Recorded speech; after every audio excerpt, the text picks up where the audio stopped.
लोकसभा सार्वत्रिक निवडणूक 2024च्या पार्श्वभूमीवर नाशिक जिल्ह्यामध्ये कुठल्याही प्रकारे अवैध मद्य विक्री तसेच मद्य वितरणातून निवडणूक प्रक्रियेवर कोणत्याही प्रकारचा अनिष्ट परिणाम होणार नाही याची खबरदारी म्हणून आदर्श आचारसंहिता लागू झाल्यापासून राज्य उत्पादन शुल्क नाशिक विभागातर्फे वेळोवेळी मोहिमा राबवून कारवाई करण्यात आलेली आहे।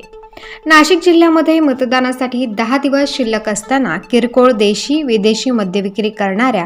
परवानाधारक यांच्याकडून ठोक मद्य विक्री होणार नाही यासाठी राज्य उत्पादन शुल्क नाशिक विभागातर्फे जिल्ह्यातील सर्व परवानाधारक यांचे निरीक्षण करण्यात येत आहे।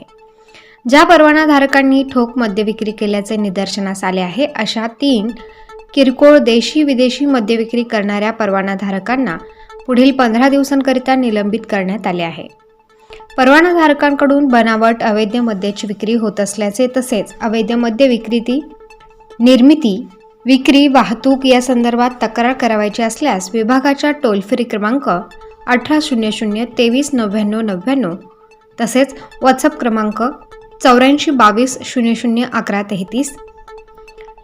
आणि 9459 74 92 66 त्याचबरोबर दूरध्वनी क्रमांक 0253 258 1033 वर संपर्क साधावा असे आवाहन राज्य उत्पादन शुल्क विभागाच्या वतीने करण्यात आले आहे।